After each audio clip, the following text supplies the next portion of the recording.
and welcome back for the first time to Episode 1 of the Geeks and Games, Games and Geeks, who even knows anymore, podcast. For those of you who might be confused, this is episode 1 because last episode was episode 0 because I actually don't know why we did that. Well, it was more of a... I mean, we said it was a test episode, but... It ended up just being like a really long episode. Oh, well. What's done is done. Agreed. This is episode 1 of the... Of 2. Of 2 of the Games and Geeks / Geeks and Games, who knows anymore podcast. Hope that doesn't become our full name. That's a lot to type. It's going to be the whole thing. No, it's a lot to type. Right. I'm Alan, and this is, of course, my friend and co-host, Nick. Yep. So our topics... right. Topic. Our topic, we decided this episode we should talk about movies. We talked a lot about games. Last episode, we talked a lot about Fallout 76, because I had a lot to say about it. Talked about D&D. Just pretty much like we talked about our lives. Yeah. It was like therapy, but it wasn't. Who needs therapy, you know? Yeah, who needs therapy when you can talk to a mic? Well, that was very fourth wall breaking. Right, anyways. So we've got our Lieutenant Dangle notes. Well, yeah, we have our Lieutenant Dangle to-do list here. Much smaller this time as we are running out of space. I assume by the episode after this, we will no longer have the Lieutenant Dangle to-do list. Unfortunately. Quite unfortunately. I might go buy like 5 more costumes just to have... Or, buy cardboard stock. No, it has to have... It has to have the Lieutenant Dangle on it. Well, then, that's your prerogative. I don't know if... Yeah, it's worth it. Fuck it. Anyway, so... Do we have to give an explicit warning before every podcast, or is it just okay that we did it on the first one? Did I already say something? Yeah, you said fuck. Fuck. Not as bad as last time. Not as bad as last time. It's bad when you don't even realize it. It's just part of my language at this point. I completely feel the same way. I'm actively, trying to keep it a little on the down low with the... At least until we give the warning. Which we Explicit have not. Warning? Yeah. If you don't like explicit content, then, well... I don't know why you're listening now, probably, because after the first episode, you should have expected it. You should get it by now. And if you don't, well, that's on you, kid. There are amateurs in this world. and you're one of them. And you're one of them. And we are also. So, movies. I know there's been a lot in the past, even couple years. Oh, yeah. Especially with the MCU and stuff like that. It feels like there's, as many blockbuster hits in one year as there used to be, every few years. Yeah. Thanks, Disney. This is all Disney's fault. How dare you give us good content?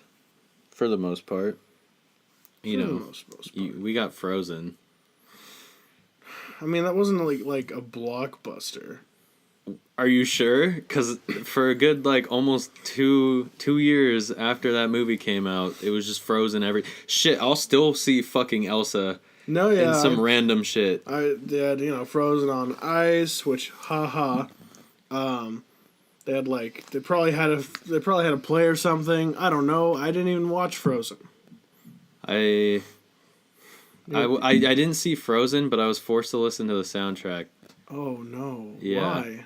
Brie was obsessed with it when I first met her. No. Really? Yes. That's unexpected.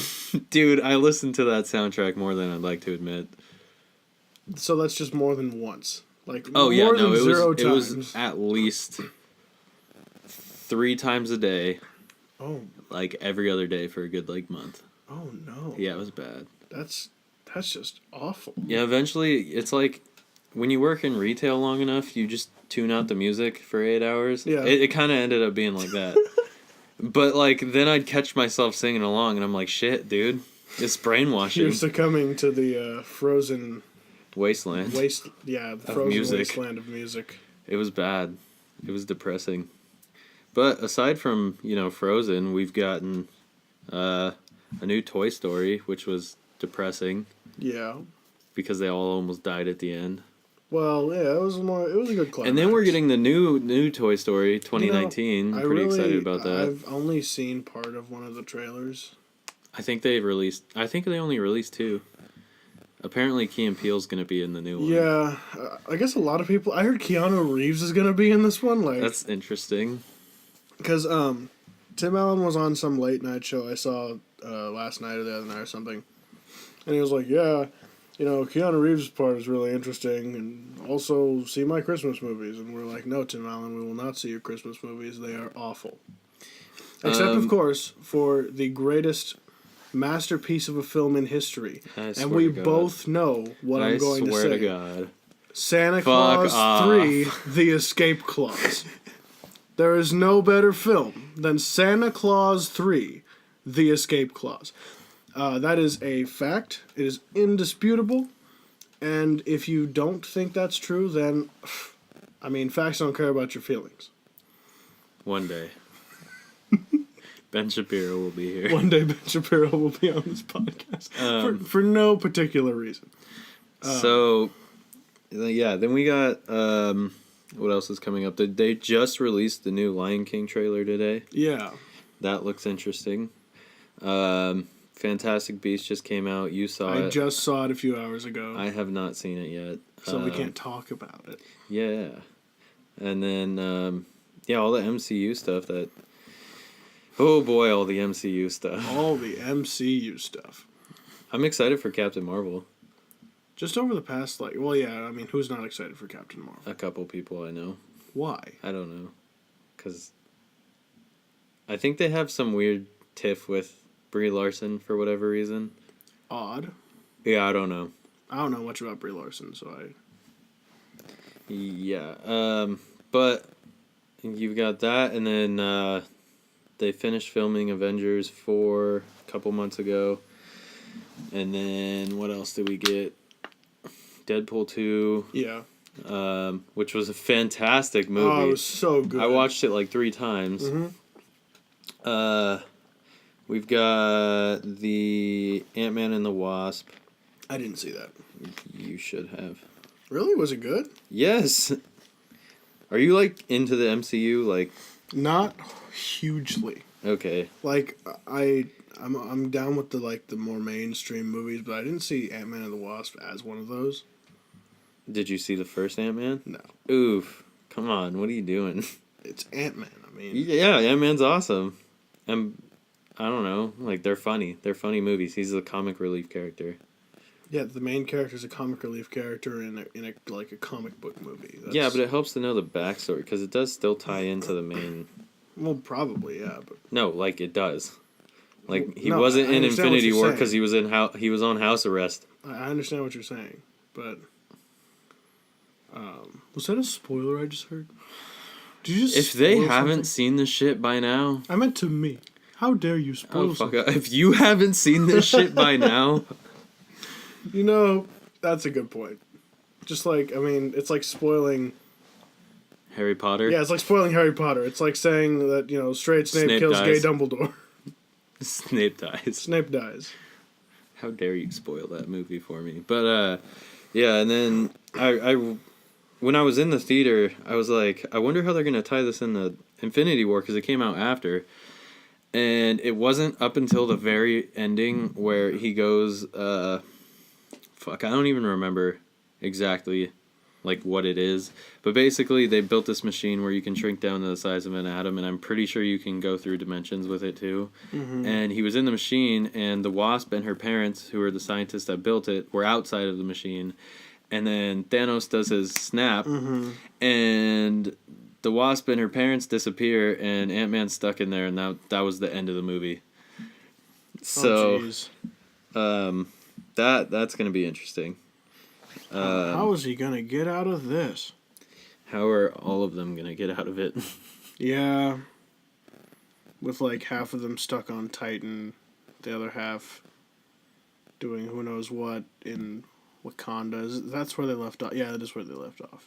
Yeah, I'm pretty sure the only ones left are the OG Avengers. Yeah. You still like how the Black Panther died first? Oof. and they just gave him his movie, and then he dies. Well, he doesn't die. He just ceases to exist. Yeah. But he's no longer in the universe. Yeah. I mean, hey, anything can be fixed in this type of universe. I would be okay with them. Oh, that reminds me. What? Into the Spider-Verse is coming out, like, next week or something. Oh, is it? Yeah. That I'm pretty excited for. I love That's Spider-Man. Good. Let me yawn real quick. Okay. What was I? Oh, yeah. I would be fine with them keeping all the characters that disappeared gone. Like, in no way do I believe that this universe has to be a we fix everything type deal. Because that's not how all comic books work. Like, I'm not at all a comic book aficionado, nor am I a comic book reader, but I doubt that all of them have happy endings, or even, like... I don't know, man. Squirrel Girl convinced Thanos not to destroy the world. Well, I mean, in the top 10 heroes who could defeat Thanos, that Squirrel Girl is probably number 1. 100%. That's the biggest meme of a character, by the way. No, it's not. It's very serious, okay? Don't talk about Squirrel Girl like that. Biggest meme. She's like Domino, if Domino was better. Oh my god. Domino's actually really fucking badass in the comics. No, as a character, Domino's really cool.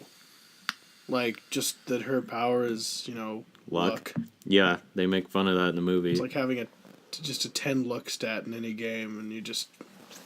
Fuck it. Things are okay now. For no particular reason. But they made the scenes work really well. Yeah. Like, when on paper, it's like, hey, we're going to put this superhero in this movie who just has infinite amount of luck. Like, you could do a fucking lot with that. Yeah. No, I appreciate how they did it in Deadpool 2. That movie. It's so good. It's like almost everything you could want out of a sequel. It's like Incredibles 2. We also got that this year. Incredibles 2. That movie was fantastic. Incredibles 2. Wow.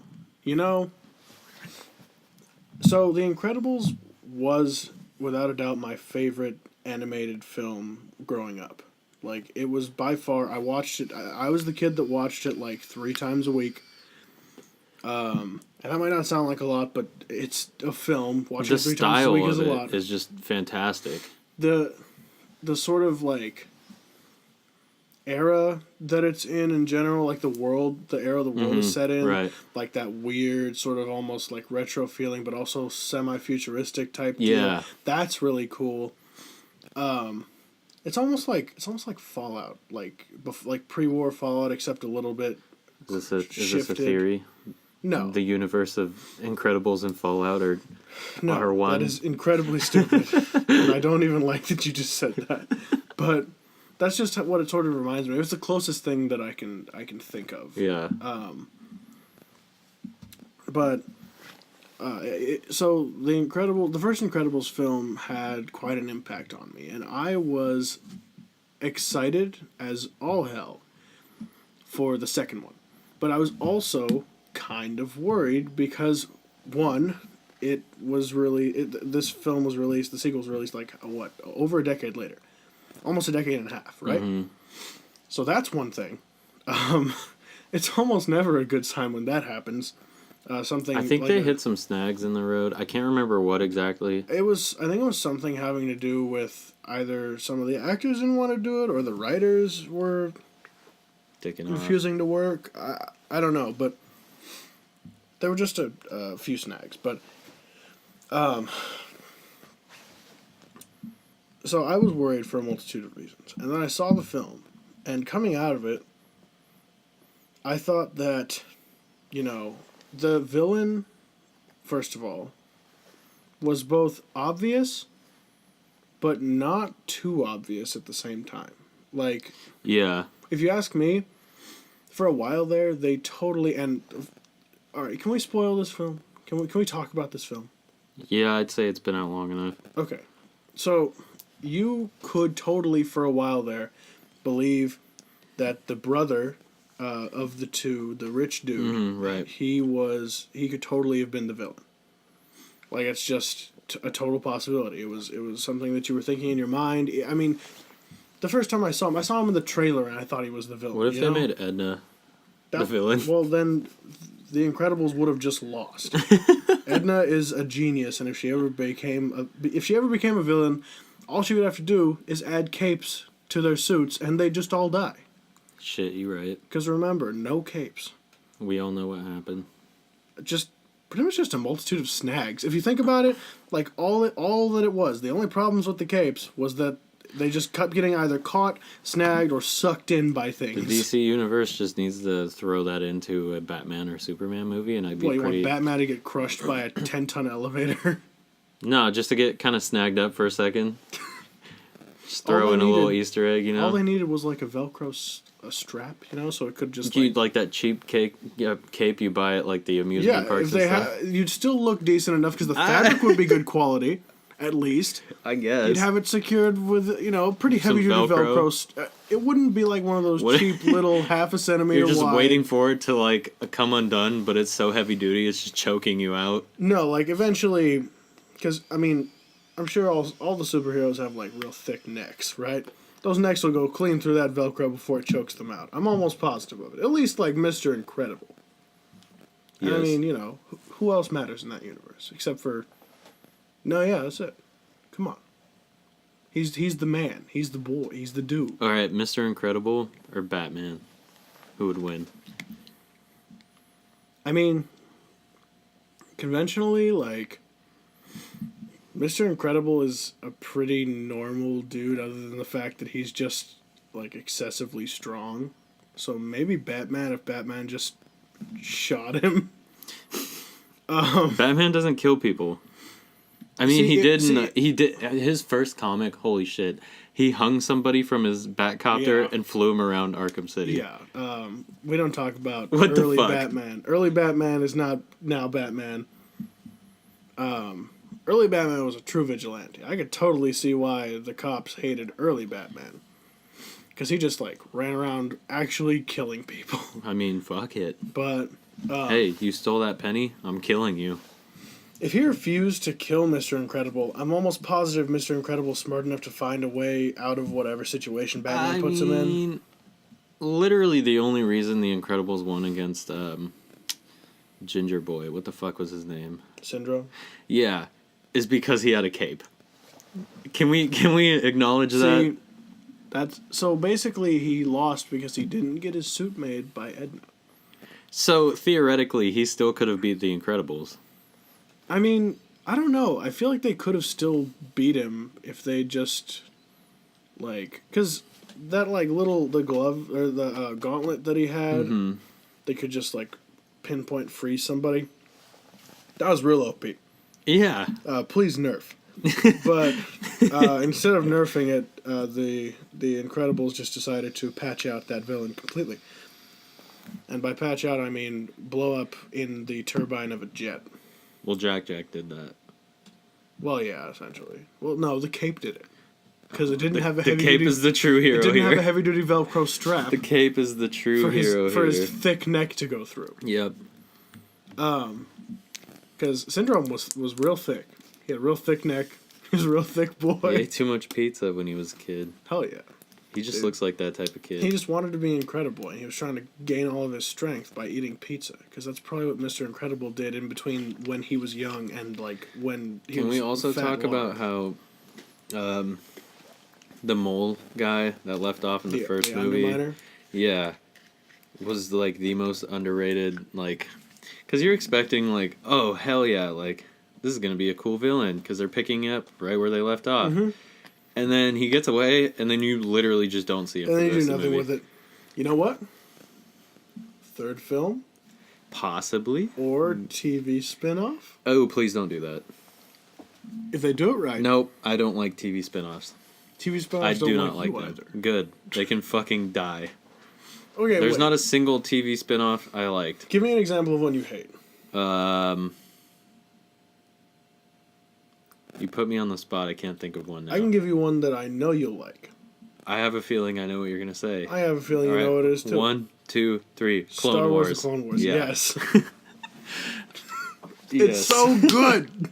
I could talk about that for hours. That one was good. I'm honestly trying to think of some. It's the thing is like all the ones that have gotten TV spin-offs have been like spin-offs of things I wasn't really into, but they shouldn't have been done. Period. And right. Discord is trying to contact us. Discord is attempting to tell us that we should not be recording because we suck.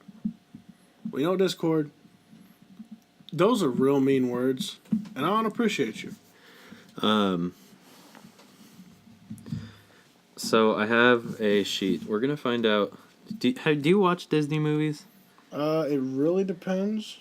I watch some. I completely don't watch others. So I have a little picture that I found. Uh-huh. And we're gonna pinpoint exactly what your favorite Disney Pixar movie is. Disney and Pixar. No. Calm down. All right, I'm gonna get the opposite side of Lieutenant Dan here. Or Lieutenant Dangle, not Lieutenant Dan. That's also a great movie. Don't get me started on that. Forrest Gump? Yeah. Oh, I wish Devin were here.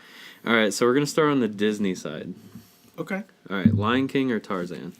Lion King. All right. Doesn't even compare, in my opinion. I don't know. I really like Tarzan. I like Tarzan. It's a great movie. It's not the Lion King. I watched it more than Lion King when I was little. Really? Yeah. I mean, like I said, I'm not saying it's bad. One time when I was in, I think it was probably about 2nd grade. Yeah, that sounds about right. I was at one of my friend's house, and I told him that Lion King was for children, and he got so upset that he cried. His mom told me I had to go home. You were that kid. Dude, it happened one time, and honestly, he overreacted. You were that kid. It happened once. You were that kid that made your friend cry, and his mom made you go home. It happened once, and he overreacted. Hey, you fuck one goat, and you're the goat fucker. No. You make one kid cry, and you're the kid that made your friend cry, and you had to sit home. Anyway. No. Princess and the Frog or Lilo and Stitch? Lilo and Stitch. That actually just doesn't compare. I can't argue that. Tangled or Big Hero 6? I didn't actually care about either of those movies, but Big Hero 6 was pretty good. I'll take your word for it. Okay. I didn't care about them. Frozen or Moana? Wow. Moana is, in my opinion, fantastic. A genuinely better movie, but I didn't like either of them. What? You didn't like Moana? Not really. Why not? I don't know. It was just... It seemed kind of campy and formulaic to me. If you didn't like the story, you got to give the visuals something. Dude, no, it was I'm not saying that the visuals were great, but these days, what Disney movie doesn't have good visuals? They're one of the largest animation... anyway. giants. They are the animation giant. There's no way they're going to make a bad-looking film. Hercules or Aladdin? Oh... This is where people get caught up. I've done this with 4 or 5 different people. This is where they get caught up. I absolutely love both of them so much, but I'm going with my gut. I like Hercules better. Yes. Okay. Thank you. No hate, no shade on Aladdin. Aladdin's a fantastic movie. They're making a remake, a live action remake. I will see it. Little Mermaid, films. Pocahontas. Ooh, Pocahontas. Okay. I think that one's also pretty tough. Yeah, no, they're both great. Okay. Mulan or Zootopia? Mulan. Okay. I actually like Mulan. I went into Zootopia thinking I wasn't really going to like it, but it wasn't terrible. And you came out of furry. No. Beauty and the Beast or Nightmare Before Christmas? Ooh. Nightmare Before Christmas. Not that I don't like Beauty and the Beast. It was a good story. Okay, give me 1 second.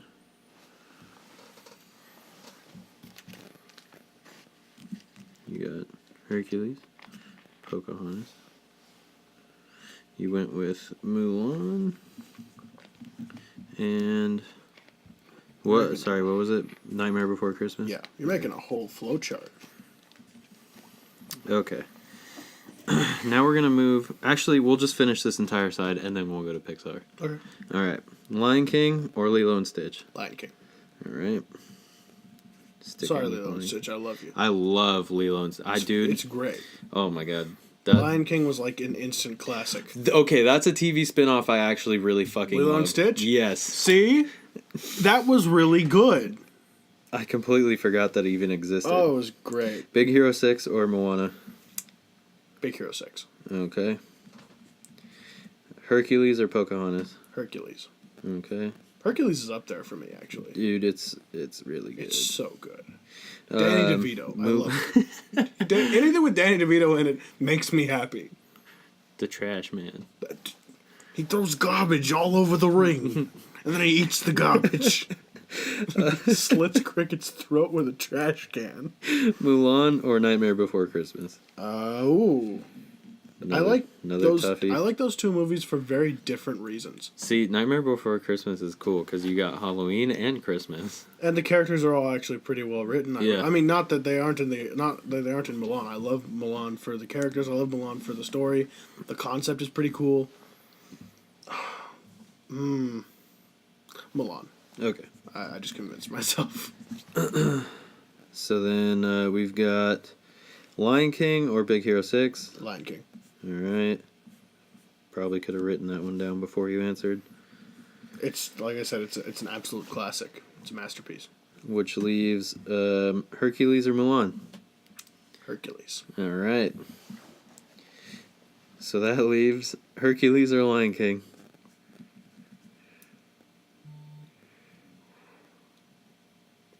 Hercules. I like where you're headed. I loved that film. Like, not that I love both of them, but I think I just like Greek mythology. All right, it's gonna get a little tough here. Oh, I'm sure it is. Pixar films, either I just don't care about them at all, or they're the most fantastic thing ever. All right, I'm gonna hit you with Up or Brave. Up. Okay. Ooh, that one was just the first one. That was already kind of a thinker. Toy Story or Toy Story 2? Ooh. An absolute classic or a great fucking sequel? I'm gonna go with the first one. Okay. Oof. This one should be easy, actually. Coco or Cars 2? You know, Coco was really good. It was really, really good. And Cars 2 was not so good. So, yeah. That's why I said it should be pretty easy. I was thinking about it because Cars was like... Cars 1? Oh, don't even get me started on that movie. Do not get me started on how much I love that fucking movie. I don't even care how bad people think it is. I absolutely loved Cars 1. That's the only movie I can hear Owen Wilson's voice and think that's not Owen Wilson. Wow. All right, Toy Story 3 or The Good Dinosaur? Toy Story 3 because I've never seen The Good Dinosaur. I think I've seen parts of it, but from what I remember, it wasn't really that great. Right. This one is hard for me because one of the movies is my absolute childhood movie. Yeah? And the other one was just really, really fucking good. Okay, go ahead. Ratatouille. I knew it was Ratatouille. And Bugs Life. Which one was your childhood movie? Ratatouille? Bugs Life. Really? Yes. I adore Ratatouille, and I'm going to have to pick Ratatouille. Oof. I don't even dislike Bugs Life. I really like Bugs Life. But it hurt me to hear that Disneyland was taking it out of they took it out. That does suck because they had that one theater that like stabbed you in the back. Yeah. I know you know exactly what I'm talking about. Okay, so we went in March. Mm-hmm. And I think we actually went I'm trying to think if we went sooner or later in the year. I think we did. I went last November. Well, yeah, no, we went in September. That was the last time I was there, September, and we went because we were like, we have to do this one last time before they close it. You have to get stabbed in the ass one last time? And, oh man, I love Bugs Life. All right. I think what Bugs Life to you is probably what Ratatouille is to me. I adore that movie. I fucking love Ratatouille. That's so also a really great movie, but I grew up with Bugs Life, so I'm biased. I totally get it. All right. This one's hard for me because I do enjoy both of them quite a bit. Finding Nemo or Inside Out? Finding Nemo. Okay. That was another childhood one. All right, and let's see here. Monsters Inc. or Cars? 1. Monsters Inc. Now, I love Cars. That one was probably, like, one of the more difficult. Monsters Inc. is so great. Like, Disney and Pixar are so good with well-written characters. It makes me want to cry picking between them. What is it? Yeah, I already know your answer. Well, what is its opponent? WALL-E. WALL-E versus The Incredibles? Yeah. WALL-E is an absolute masterpiece. However, The Incredibles will never be able to be moved from the place in my heart that it is in. Which is why I said I already knew the answer. I know. Okay, so let's see here. Back to the top. Up or Toy Story? Up, because I will admit the first 10 minutes of that film almost made me cry. I almost can't watch that movie. It has to be one of the saddest Pixar films they've ever created. It tells the story that could be a film in itself in like 10 minutes. And it's you get all of it. You don't. And the thing is like Pixar movies can be sad, but that was one where like I feel like it hits more human emotion because it's people and that shit can actually happen and you're gonna experience that through life. And it has happened a ton. Yeah. You know, some of us, some people around, they've experienced exactly that kind of loss, and that resonated with them in a very, very real way. Coco or Toy Story 3? Toy Story 3. Sorry, Coco. I love you. I probably would have went with Coco on that. Really? One. Yeah.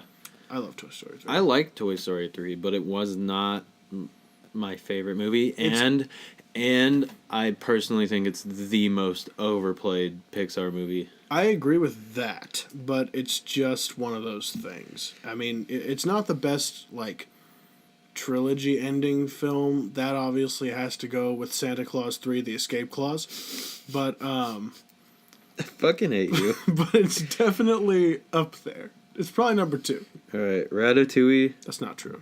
Or Nemo. Ratatouille. Okay.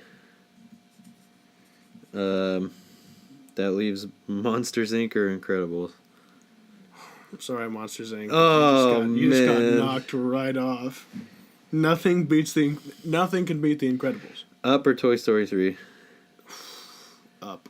You did good. I was about to beat your ass. Ratatouille. Let's see. Yeah, Ratatouille or Incredibles.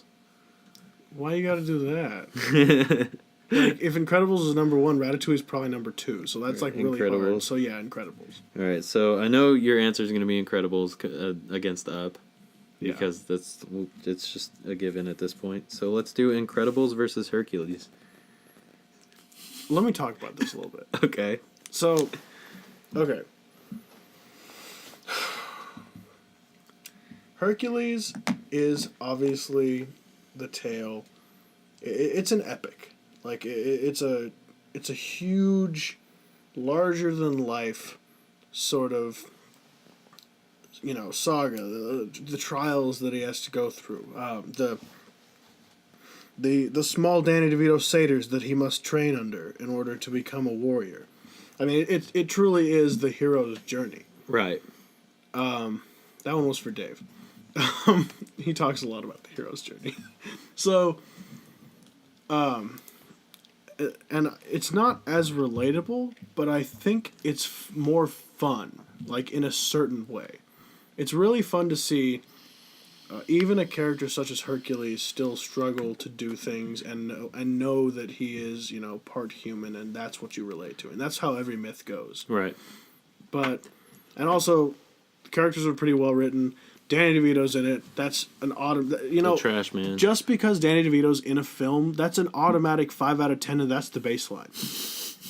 Like, you can't you can't have a film with Danny DeVito in it that's under a 5 out of 10, even if the rest of it is literally not a film. You can have 5 minutes of Danny DeVito saying just quotes from It's Always Sunny in Philadelphia, and the rest is just an hour of like people pouring water into a lake, and it'll still be a 5 out of 10 to me because it's Danny DeVito and he is the master. I mean, at that point, you might as well just watch Sunny. Well, yeah, but I'm saying in a situation where you had to watch that for some reason.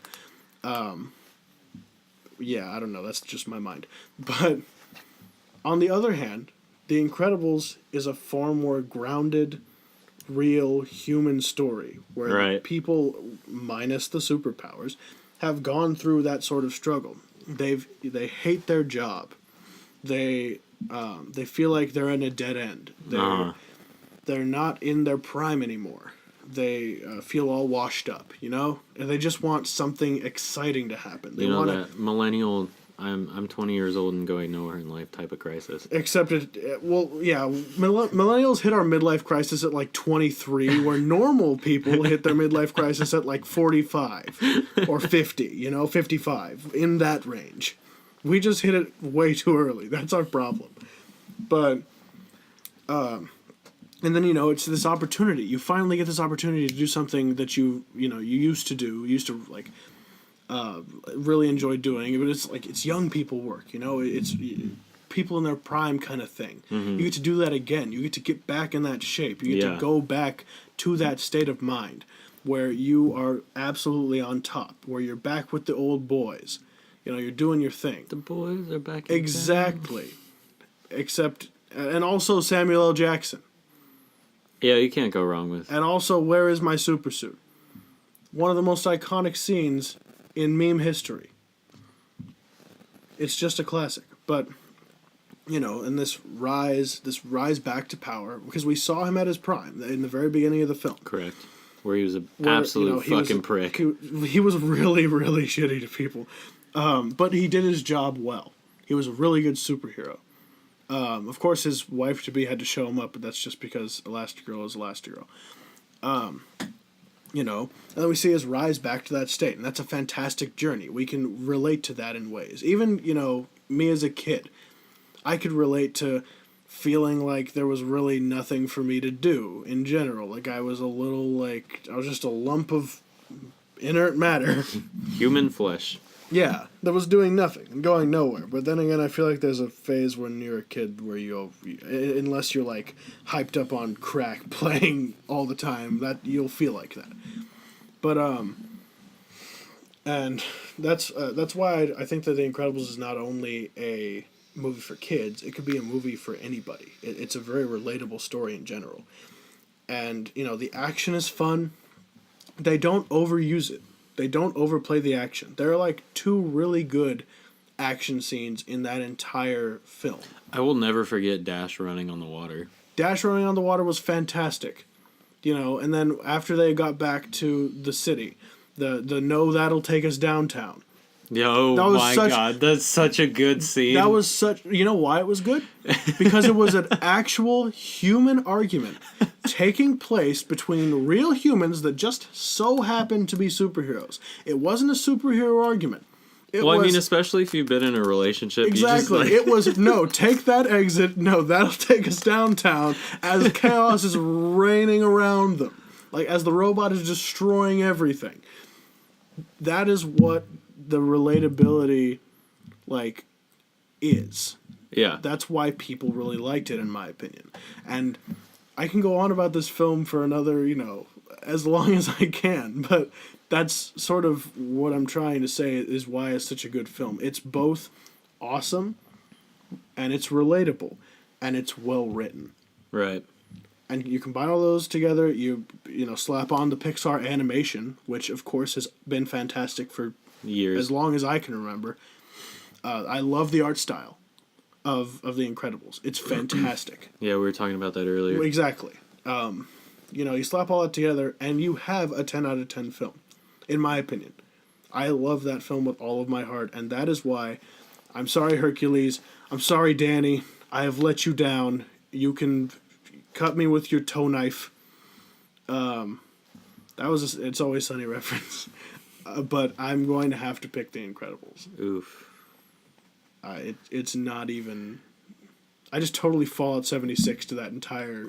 No. It wasn't even as bad. It probably wasn't even a quarter as long. But seriously, it's so good. If anyone listening hasn't seen it, see it.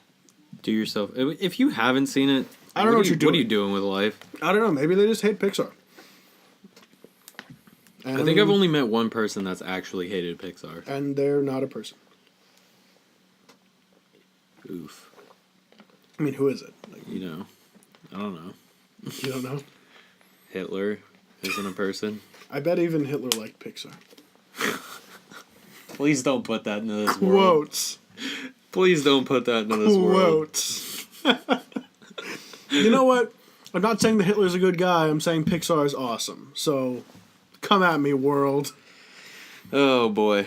I am going to let you monologue for a minute because I forgot to use the restroom.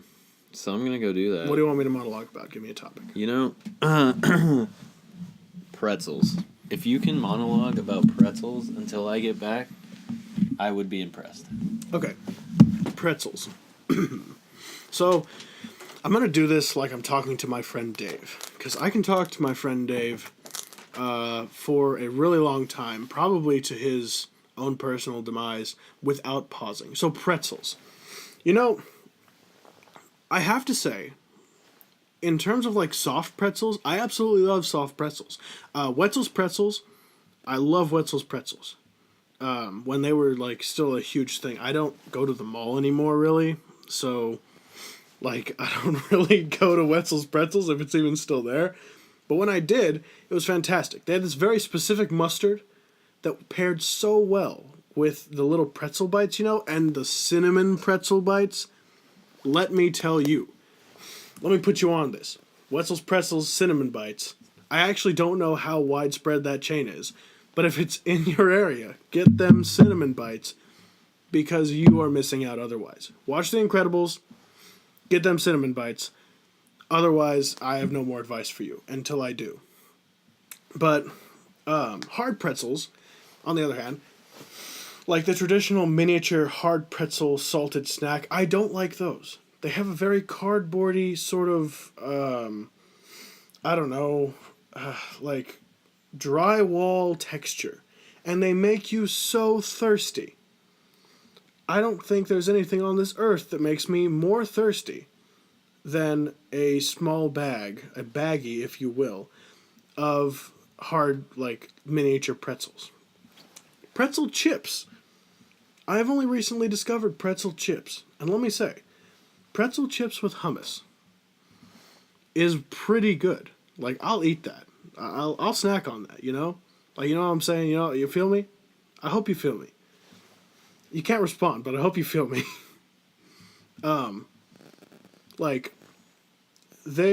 It pairs well with a stronger dip, which, I mean, hummus has a very strong, overpowering taste, especially if you get, like, the garlic hummus, which is really good, but makes your breath smell awful.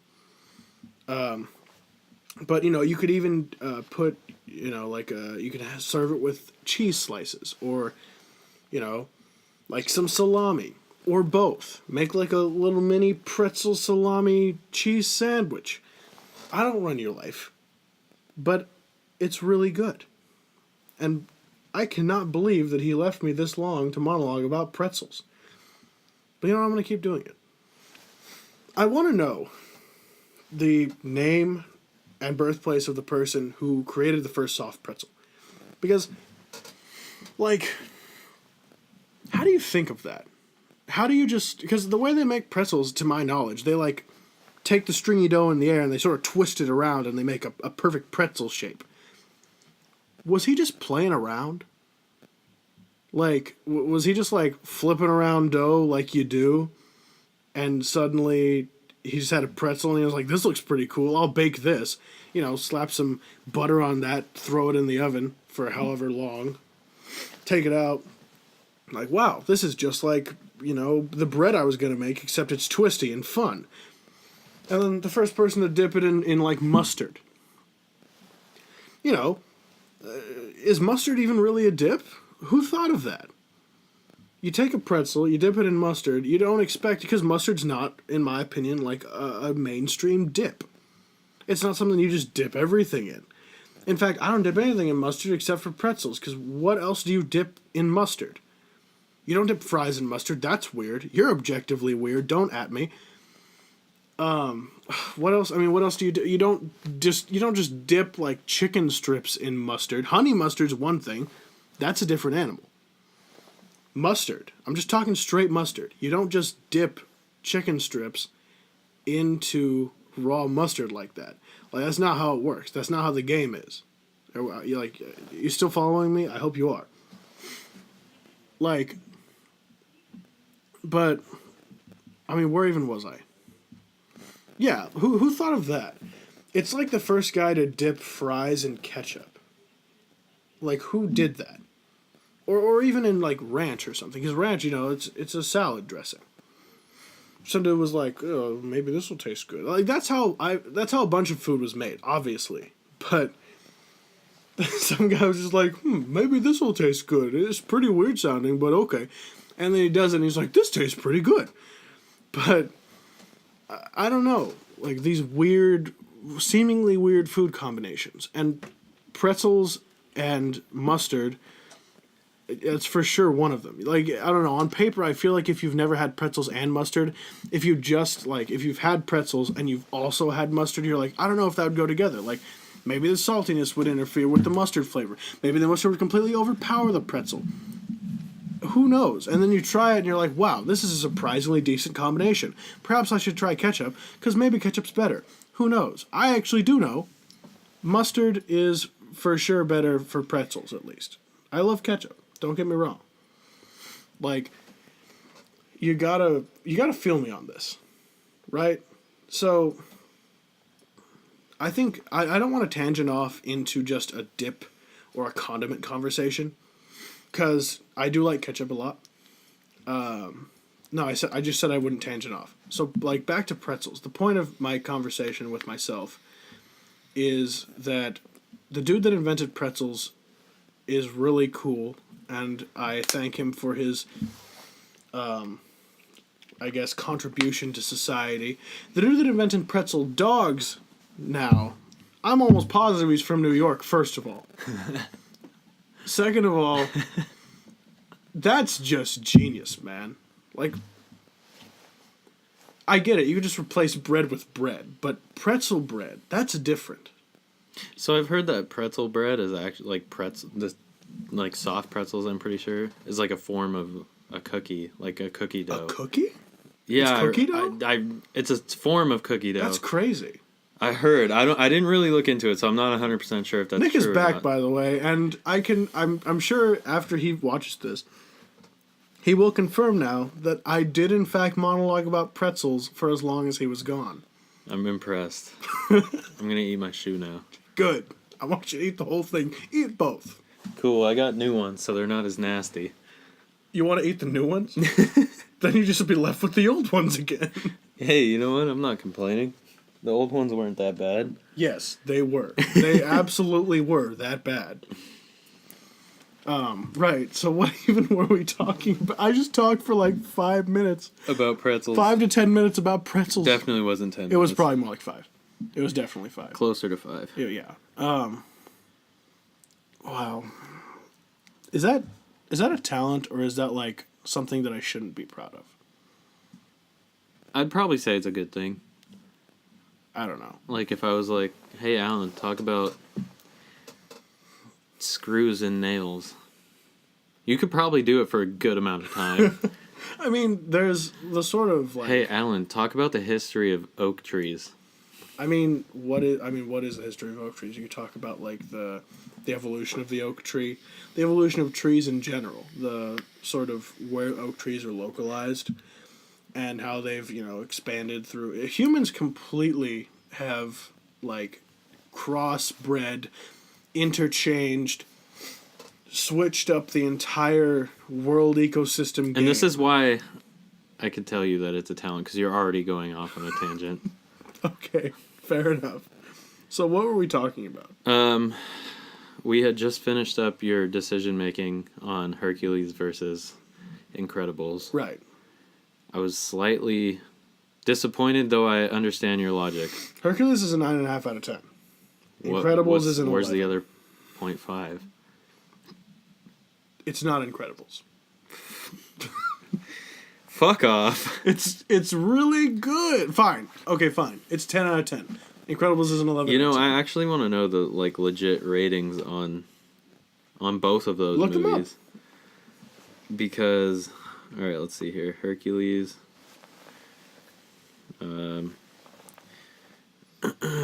I don't doubt that the Hercules ratings are probably going to be pretty fantastic. At least I hope. IMDb is a 7.3 out of 10. That's lower than I expected.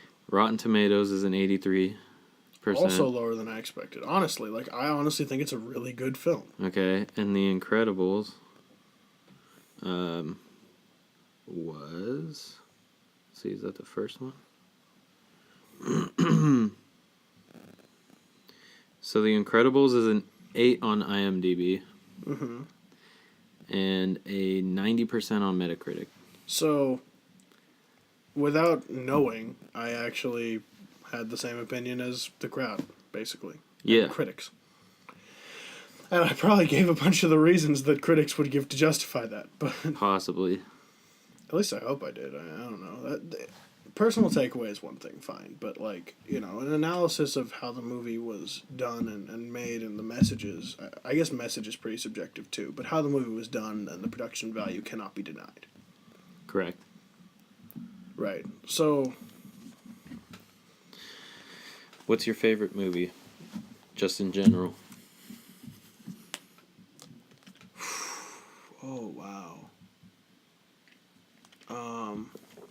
Are we going to end up talking about Star Wars? Eventually. Well, I mean, what's your favorite movie in general? I'm going to tell you now. It's a Star Wars movie. Okay, which one? But it's not Empire. That's fine.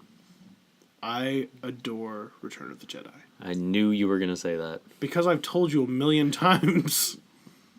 Aside from the fact you've told me 1,000,000 times, I knew you were going to say that. Why? Because I'm pretty sure Devin has said Empire is his favorite, but every time I'm with him, he wants to watch Return of the Jedi. Because it's fantastic? Because it's a great wrap-up?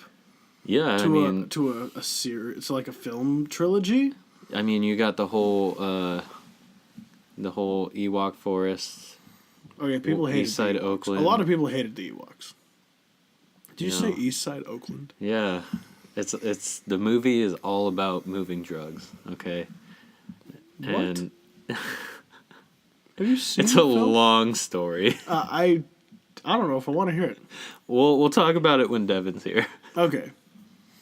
But we also figured out that the Emperor is just fat racist. Yes, I know. You told me that. You told me about that. Yeah. But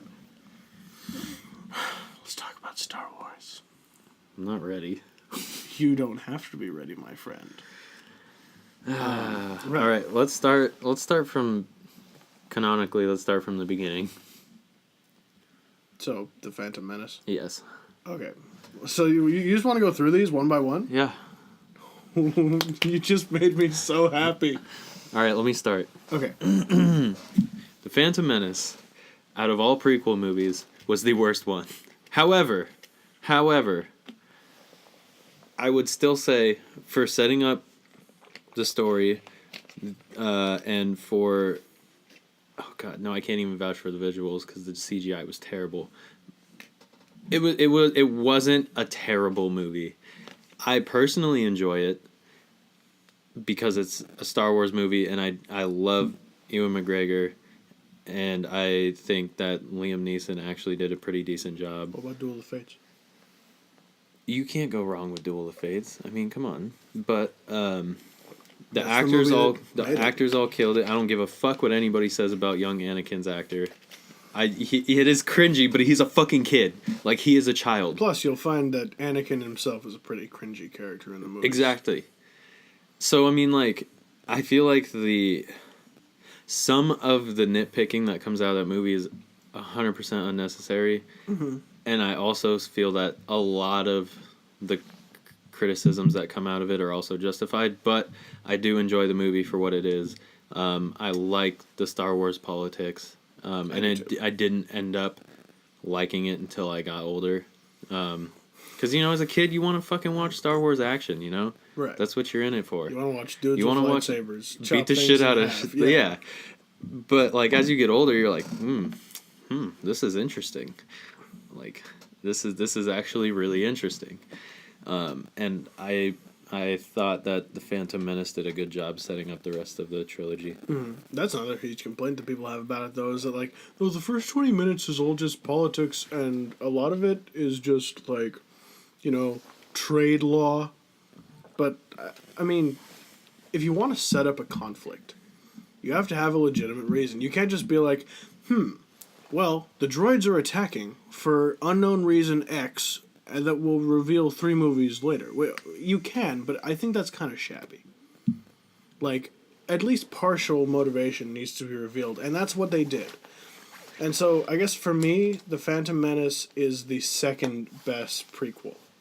Okay. Because, well... Whoa. We'll get to this, but... Wait, hold the phone. The fact that you put Attack of the Clones anywhere, but on the bottom is the most un-American communist thing I've ever heard come out of your mouth. You can't sit here and tell me I'm un-American. I'm actually more American than you.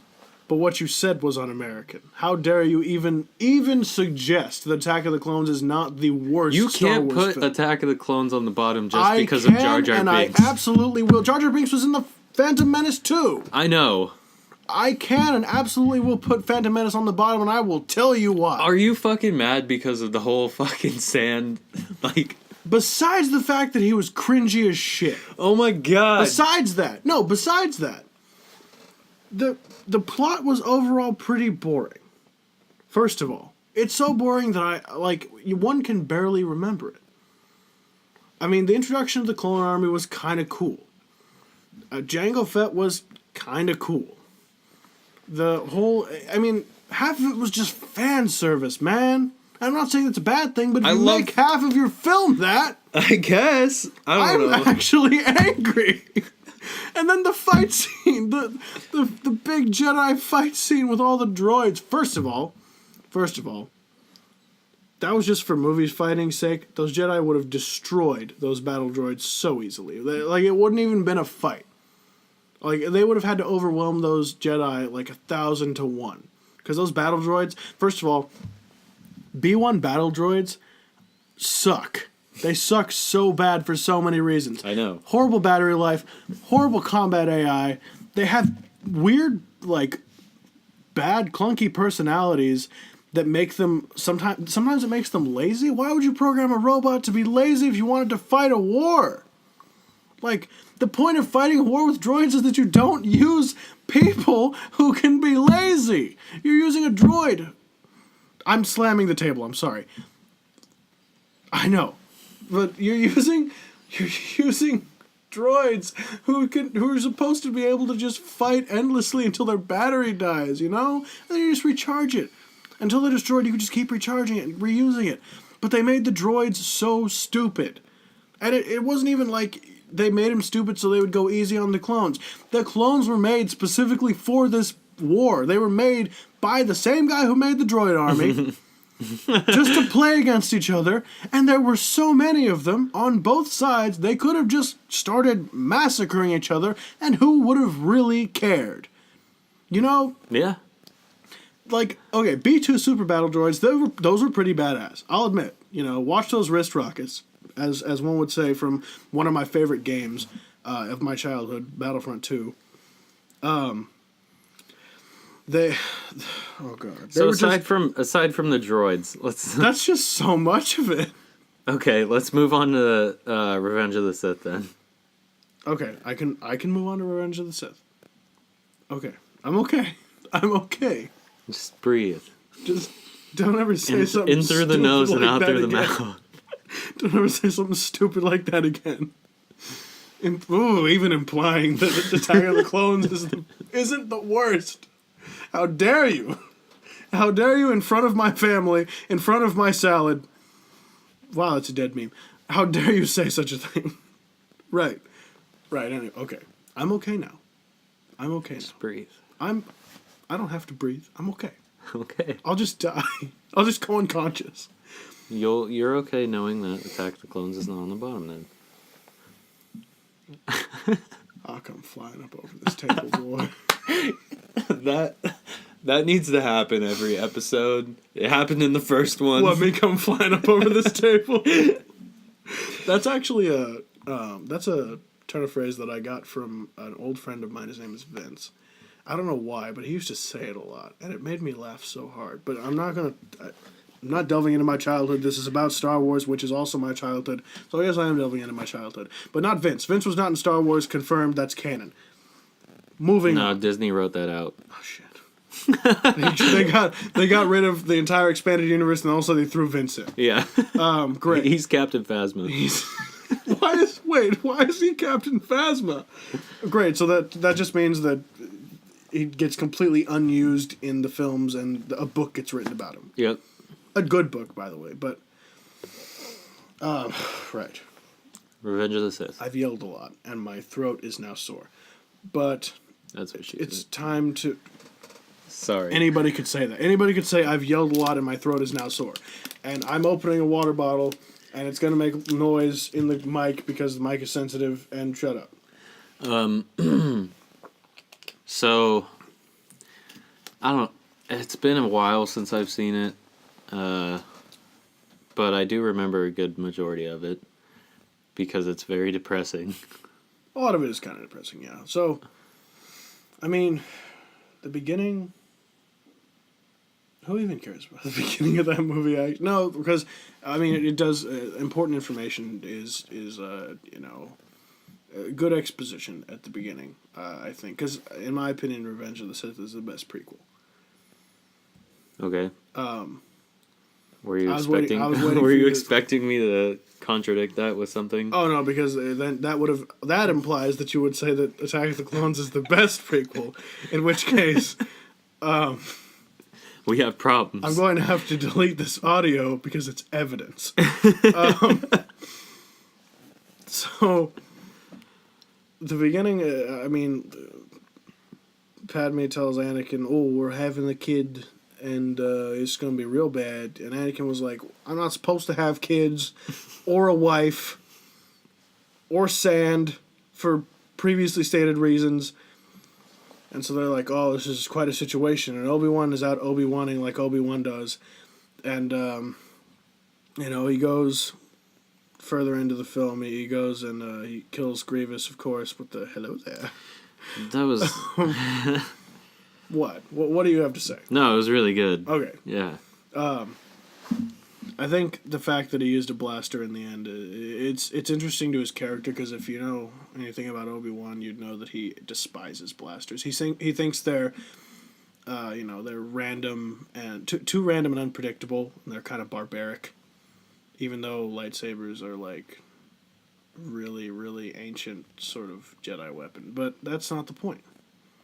That's not canon. Actually, that is canon, because that was in some of the games that are still canon. But I guess, what really happens besides, Order 66, a whole bunch of plot unraveling, them realizing that, or Palpatine finally unveiling that, oh, he's not Chancellor Palpatine. He's also a racist. And then he takes over the entire galaxy. Kills all the black people. Oh, no. Except for Lando. Lando and, I actually don't remember whether or not it's still canon that Mace Windu dies. Because there was a time where it was canon that he actually survived. Not anymore. I like I said, I don't remember. I don't think it is. I swear there was a comic. It probably isn't. It might have been AU. It might have been alternate universe, but I swear there was a canon comic that said that he survived.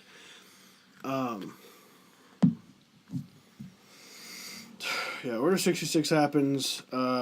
Biggest oof. Yoda decapitates 2 clones. I remember that very distinctly on Kashyyyk.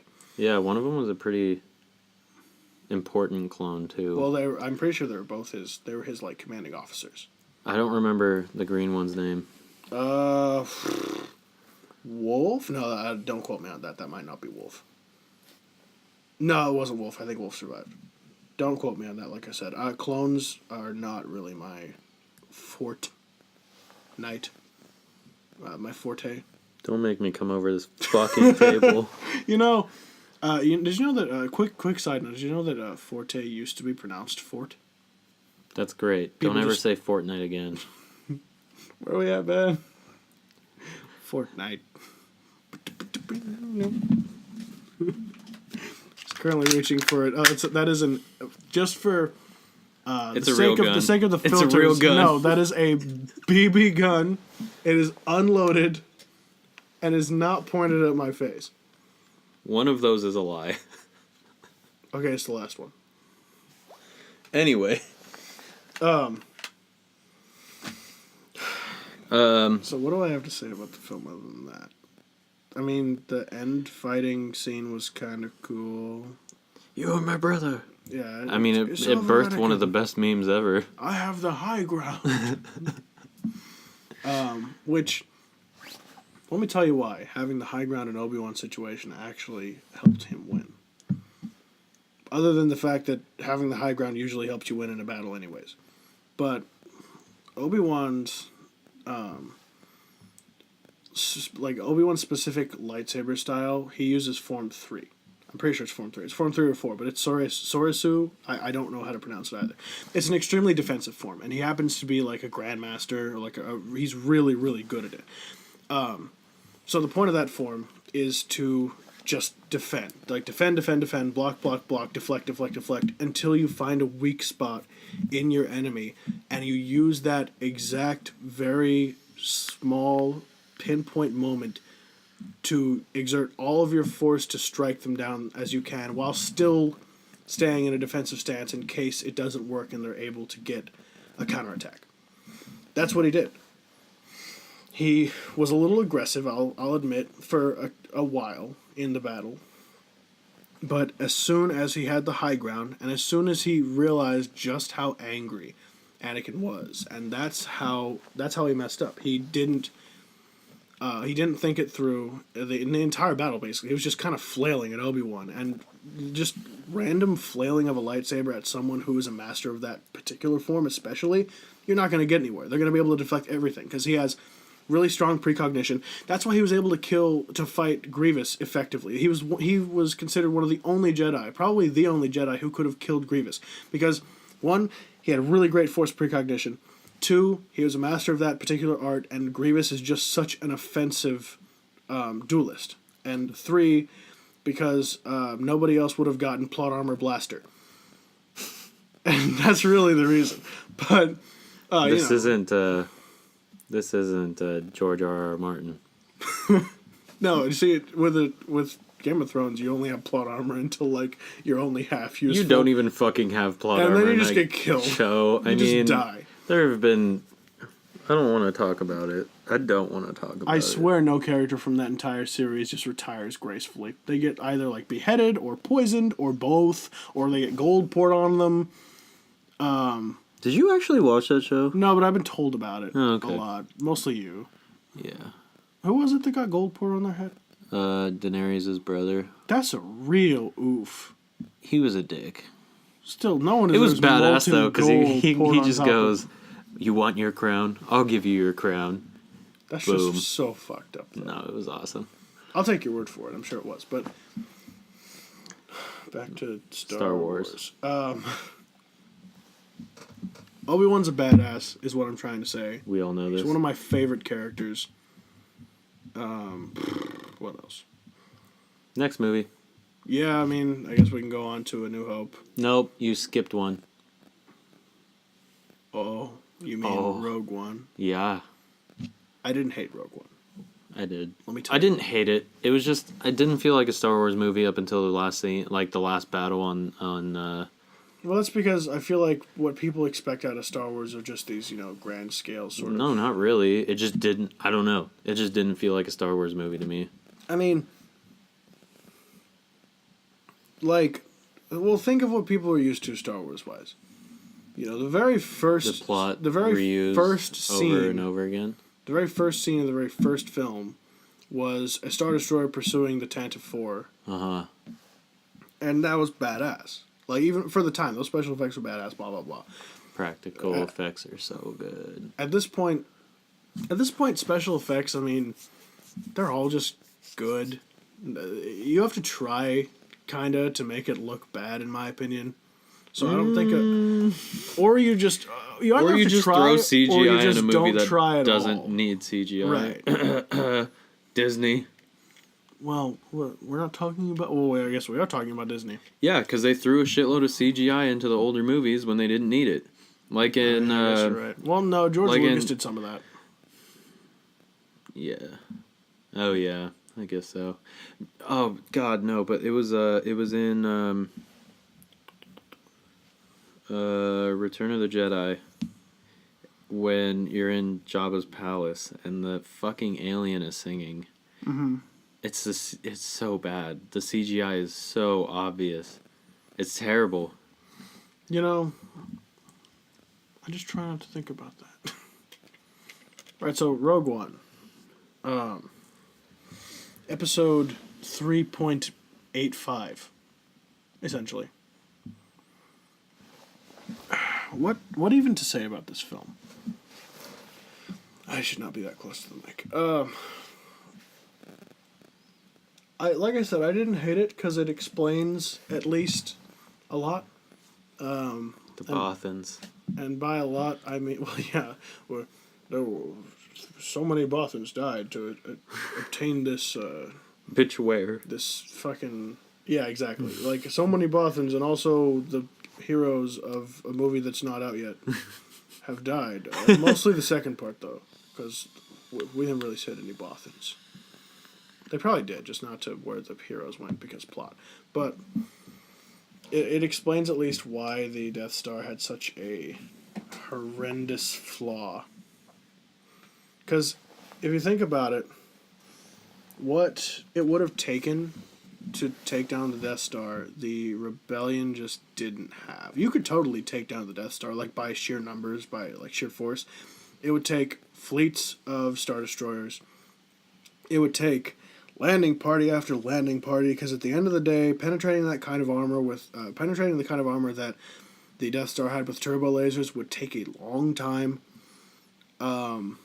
It would just take huge, massive amounts of manpower that, like, I don't know, they just didn't have. They had, a few capital ships. They had, like a few Mon Calamari-style starships. They had some blockade runners. They had a couple of medical frigates, of, like, those light frigates. I forgot what they were called. I don't know. I can't remember. I know you don't know, but it's all extra shit. But they just didn't have the resources. So that flaw that the guy put in particular for them to be able to, like, exploit, I thought that was pretty cool. Like, I think that it's awesome that the dude who designed the entire thing did that and not just left one small hole. Not just some, like, plot armored secondary character that comes in and dies in 3 seconds. Like, of course, the guy who did it came in and died in 3 seconds because they have to be contained within that film because they all suffer from you're not in the original film's-itis, which is the worst disease ever, especially in Star Wars. It has like 100% kill rate. It has 100% kill / never hear from again rate. Because, yeah, you're not in the source material. Fuck off. But I liked what they did with that it was a man on the inside. Not only the man on the inside, but the project leader. And not just some rando. This is sidetracking slightly. Go ahead. I do enjoy that in the Attack of the Clones movie. I'm bringing it up. The face that you did. In one of the background scenes, you could see the plans for the Death Star. It was when Dooku's talking, or when he's on. He had like a hollow. He had like a. It's in the background. Hollow image of. It was like in red or something. Yeah, it was pretty cool. That was mildly cool, but it was an Attack of the Clones, so I don't know what you want from me. So, moving on to the original trilogy. Yeah, there's really nothing else to say. Deputy Director Krennic is a fun name to say. It's just fun for me for some reason. Krennic is a very pleasing name for me to say. I don't know why. I can't explain it to you. But, right, that's all I have to say about it. They all blew up in the end. I think it's cool that they finally showed that the Death Star didn't have to charge up to planetary exploding mode. I guess they did in what was it? Return of the Jedi, because they destroyed one of the frigates or the capital ships in the fleet. But that's not the point. Big boom, but not too big boom. You know what I mean? Yeah. Right. A New Hope. Do you have anything to say about A New Hope? Rewatching it was definitely the most boring out of the original trilogy. Right. I also didn't realize it until rewatching it that it almost exclusively takes place on the Death Star. And that kind of bugged me because when I watch movies, I like more than one scene. Well, the Death Star's a big place. Yeah, you're not wrong, but at the same time, I don't know. It's a weird nitpicky thing that I have. I think that I don't know. I think a lot of the Death Star scenes were actually pretty cool, and they introduced Princess Leia as a pretty badass character, who, deservedly so. She's awesome, in more than one way. Whether people want to believe that she can use the Force or not, until she Mary Poppins, of course she can. Her way into. There is absolutely no way that a daughter of Anakin Skywalker does not have Force sensitivity. It's just not a thing. I'm not saying she doesn't. I'm just saying that the way they handled it in the new movies is just in a lot of really in a lot of now non-canon material, she actually was a Jedi for a while. Like she was, and then she became like a Force, because you don't have to be a Jedi to use the Force. Obviously, right. There are like Force, and there's Sith children warlocks, that do it. And children do it sometimes on casino planets. Yeah, build up hype for more movies for the next film. But you don't have to wield a lightsaber to be like a Force user. Plenty of people do it, and they don't never touch a lightsaber. In fact, there are some Force users that exclusively do combat with the Force, and that's really cool. But they do it in a really weird way. A New Hope. Right, back to A New Hope. Obviously, all the main characters are introduced. I don't think there is a character that I dislike in general. Shit, we skipped another movie. What did we skip? Solo. Oh, yeah, I guess that takes... Well, the time frame in which that takes place, it's obviously before A New Hope, but... Yeah. That takes place, I think it's after 3 and before Rogue One. Yeah. Yeah, for sure. Yeah, no, that makes sense, because it takes place way before Han ever met Ben or Luke. So... Solo was a great movie. I loved Solo. I'm happy that you said that, because a lot of people don't Fuck everybody that went to go boycott it, because now we're not getting Kenobi. A lot of people don't... Oh my god.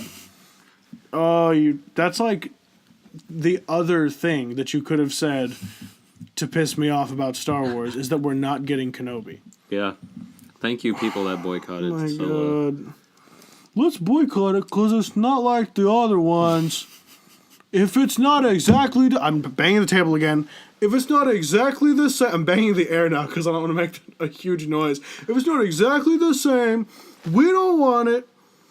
I hate it. I don't like change. That's why I do all of my dealings in dollar bills, and I donate the rest to the tip jar. You don't take tips, I'm throwing it in the trash. And I don't use a bank and put it all in my mattress. And then my coworkers take it to the dump. That just happens regularly. Yeah. It's a fact of life. And then there's a weird worm dog. Well, yeah, all the worms in SpongeBob are... All the dogs in SpongeBob are worms. Not all the worms in SpongeBob are dogs. That's so weird. I guess both Alaskan bullworm. Maybe it was just a huge dog. But that's just a theory. A SpongeBob theory. Thanks for watching. What even were we talking about? Solo. I like the way it started. Corellia, the control zone. Corellia is a really cool planet, just because of the control zone, and also huge shipyards. Like a lot of ships come from Corellia. First of all, the Millennium Falcon is a Corellian frigate. Or not a frigate, a freighter. English. Ooh, I'm having English problems again. It must be that time of night. But, 11:30. I guess. But That's a Corellian freighter.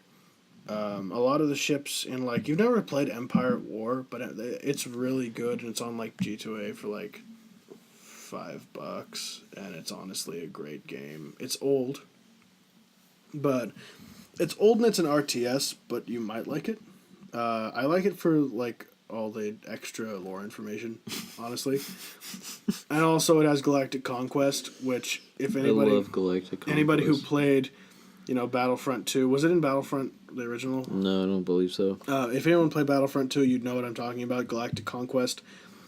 Fantastic game mode. I have no idea why, like, Battlefront 2, like, the new one doesn't have it, or Battlefront 1 didn't have because it. Because EA. It would have been so simple for them to do a system like that. Just take the old system, because nothing was really wrong with it, and modernize it, and boom, you have an awesome game mode that I would have bought the game for just for that. Like, yeah, it's so simple. Or just give me, like, Star Wars Galactic Conquest, and let me just have that, please. Please, EA. I know you're not going to listen to me because I'm not throwing $7 trillion at you, but as soon as I have $7 trillion, I'll shove it up your ass, and maybe you'll listen to me. No, you buy it and shut it down. Buy EA and shut it down? Do what they do to studios. Oh, no. We could have gotten 1313 out of them. Those bastards. Yeah. Yeah. Think about that. You're just making me sad. Anyway. This is like the first 10 minutes of Up all over again. Oh. The tables have turned. Except this one didn't, because it'd be really hard to turn this table in this room. Yeah. Empire. Are we done with New Hope? No, we're talking about Solo. Solo was a great movie. The actors did really well. Yeah, especially the guy that played Solo. I really didn't have much faith in him, to be completely honest. And Childish Gambino. That's all you need to know. Go watch the movie if you haven't. Don't be a little robot bitch. Who got shot. Oh, I forgot about that. That was great. That was. I think it was pretty cool that they did the whole, like, droid rights thing. It's funny. Anyway, Empire. What about A New Hope? Or wait, did we talk about A New Hope and then we... Oh, yeah, we finished that and then we talked about Solo because we don't remember films. Empire.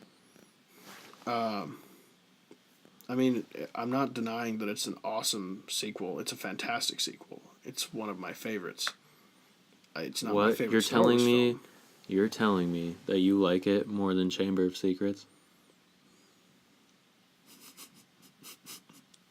Man, I wish there was video to go along with this. Because just the faces I make at you sometimes. Oh my god. Like, I think I almost know how to get under your skin more than I know how to get under Devin's. Like, the face that I just made towards you, I swear could count as criminal intent. Chamber of Secrets is the worst Harry Potter film. The worst Harry Potter book. No, dude, the first one. The Sorcerer's Stone. The first one was necessary. Stop! Don't give that excuse to everything. What was the other thing that I was saying is absolutely terrible and you're like, it's necessary? What was it? I don't remember. What do you mean? It wasn't Harry Potter, it was something else. Anyway. Right. Empire. The Battle of Hoth, really cool. Awesome opening. The Wampa Cave with Luke and us seeing him, force pull the lightsaber into his hand. So sweet. Weird ass Yoda. Force ghosts. That's a huge thing. Yep. Han Solo climbing up on the Tauntaun and looking at the dude that was like, "You'll never make it past the first checkpoint," and he looked at him and he said, "Then I'll see you in hell." And that was such an awesome comeback. But it was only the second most awesome comeback in that movie, and I'll get to that. Battle of Hoth. They escape. They get out because ion cannon purposes. Plot armor. Plot cannon. They're trying to find, I guess, like, a new home purpose. That's both.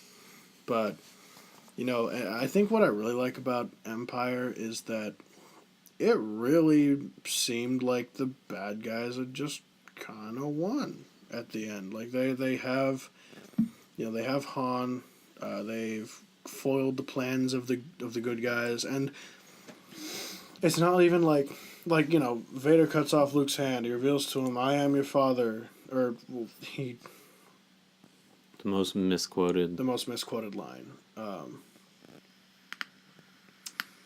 But the most snappy comeback, the most snappy on the fly comeback from an actor, when Leia told Han, "I love you," when he was going down into the carbonite freezing chamber, and he turned around and he was like, "I know," and he just got lowered down and frozen. And I thought that was the most badass thing, especially later learning that wasn't planned. He was supposed to say, "I love you too." But Harrison Ford is just Harrison Ford. And fantastic actor, by the way. He was a carpenter. He was also... Wait. Yeah. He was a carpenter. Like Jesus. That's objective fact. It's maybe true. Harrison Ford is like Jesus, and he's just waiting to be like, "All right, guys, I'm ready to take you guys back now. I've lived my life. I've had a good time." That'd be really weird for Jesus to do something like that, man. We're not getting into this talk, by the way. We're not going to start talking about this. This is a bad idea. We're straying away from that now. But yeah, no, it was altogether a fantastic sequel. Probably one of the best sequels that I've ever witnessed. Great fight scenes, great fight scenes. The duel at the end between Luke and Darth Vader was awesome. The plot, Lando Calrissian was cool. Seeing Bespin and Cloud City was cool, because Cloud City is just cool in general. Great movie. Fantastic film, yeah. Return of the Jedi. Return of the Jedi. I almost wish there was a film in between Empire and Jedi, because I really just wanted to see the transformation of Luke Skywalker. From kid who flailed his lightsaber around with some skill and totally got owned by his dad, to just this very calm, collected. Think of him at the beginning in Jabba's palace. He looked like he just was in complete control the entire time, even though it seemed like nothing was going his way. And then at the very end of that sort of situation where R2 shot his lightsaber up in the air, because he'd planned the whole thing. He had planned it down to the reactions of the people that he was facing. There goes my phone. There goes his phone. Just him training under the Force Ghost of Yoda, and probably Obi-Wan too. Obi-Wan as well. Not Obi-Wan 2. There were two Obi-Wan. There were... Totally. He cloned himself. The clone army is Obi-Wan. See, they would have just won. There wouldn't have been an evil plot. They would have just won, and then... What if a Jedi clone themselves? It's like in D&D. No. But in D&D, if a Jedi clone themselves, they just try and kill the original. Could you imagine that battle? If they were exactly the same person, it would be really weird, because they would both be defensive Jedi, and neither of them would want to attack directly. Just stand there and talk shit to each other. Yeah, the first one to get... For eternity until one of them drops dead. The first one to get pissed would probably die, because that's just how it would work. But Obi-Wan's a relatively calm person. There are a couple of things, in the Clone Wars, when, Duchess Satine got big memed. That pissed him off. But he never did Anakin with the Tusken Raiders type deal, he didn't do that. Yeah. He definitely chopped Darth Maul in half, though, for killing his master. So maybe that was a thing. But there's no telling if he used anger for that, or if he just was determined to kill him. Out of anger. Who knows? It could have been out of anger. It could have been out of necessity. I mean, Maul was going to murder him. True. He was a Sith assassin. He was gonna just if he didn't fall, Maul was just gonna find a way to kill him otherwise. Like, throw his lightsaber down there, shoot him. It doesn't matter. It could have been out of survival, is what I'm saying. What did I even tangent off of? That's a great question. Wow. Right, training under Force Ghosts. I wanted to see that. I wanted to see all of it. I just wanted to see Luke become Luke. Because Luke in Jedi was the coolest Jedi that I've ever witnessed. Like, but the Ewok scenes are cooler. Shut up. He's just... I have nothing to say to that, but shut up. Dude, an Ewok stole a speeder bike. What are you doing? Oh, wow. Ewok stole a speeder bike. Oh, fantastic. Oh, wow. The little thing took the big thing from the big guys, and now they're doing big things. You're so easy to troll. Wow. Who even knows if I'm trolling back or not? But,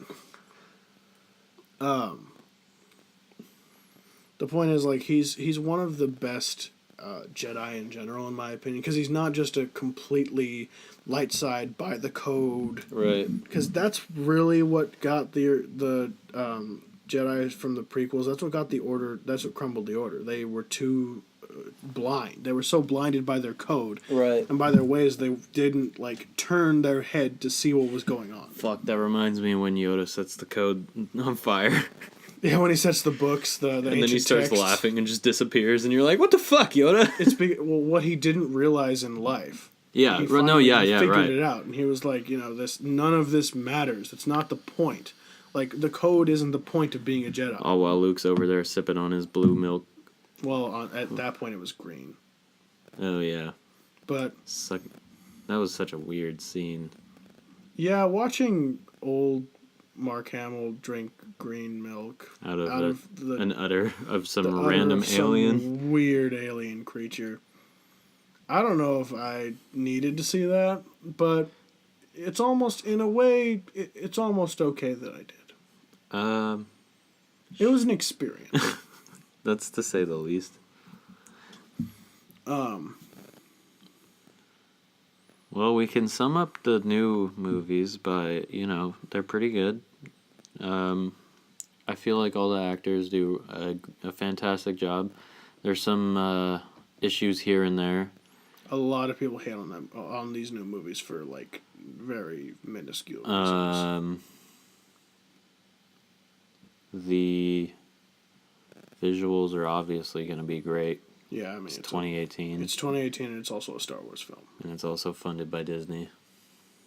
I mean, that's a big thing. It's like I said about Disney animation. Of course, it's going to look good. Someone's got to point out, like, what about this film that didn't look very good, Alan? It's just, I don't know. I like the new ones. I didn't care for episode 8, but it wasn't terrible. What did you not like about it? I'd have to rewatch it. I only saw it once. A lot of people really hated the whole light speed, like hyperspace through... What the No. I've heard the exact opposite of that. Really? I've heard many people thought that was one of the only good scenes in that entire, it was a great entire scene, movie. And I loved it. And I love that they actually used that. Cause, why she couldn't have done that in the fucking beginning, I don't know. But I mean, everyone was on the ship. I mean, fuck it. Also, it would be a little weird for them to do that when they might have escaped. Full send. You can't full send with everything you have. Yeah, you can. Because then if you die, you have nothing. That's how America was birthed. Well, that's because it was either that or they would have all just been probably executed. I mean, they were in the same situation. But they had much better odds for a multitude of reasons. Full send. No, not full send.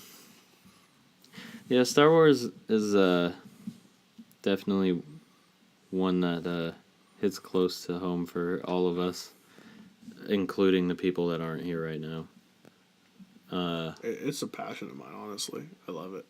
But I don't know any other person in our friend group that likes Harry Potter as much as both of us. Really? Yeah. Harry Potter, man. I just ordered my wand. Oh, you did? Yeah, I ordered it. Wow, I'm a nerd. I mean, That's okay. You can say that, but I have more Harry Potter shit than you do.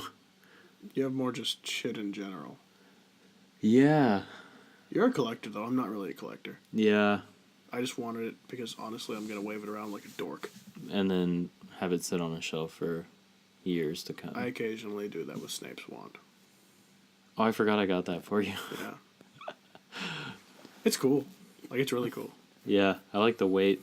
Oh, yeah, it feels nice. I hope that the one I'm getting feels like that. Like, if it just feels like... See, it's kind of hard to say, because it's made out of real wood. Mm-hmm. So it could be weighted pretty nicely, or it could be really light. I guess it does depend on the wood, but it's like a 13-inch long piece of wood, so... It's also really thin, though. It's relatively thin. It's not, like, horribly thin. I assume they'll do something to put good weight to it, because if it feels too light, it'll just feel like a... A stick? Yeah. Like, fuck, I could have pulled this off my front lawn. I mean, a wand is just a stick. No. Well, it's a stick with... It's much more special than that. It's a stick with, like, a core in it that's magical. Exactly. So, you can't just...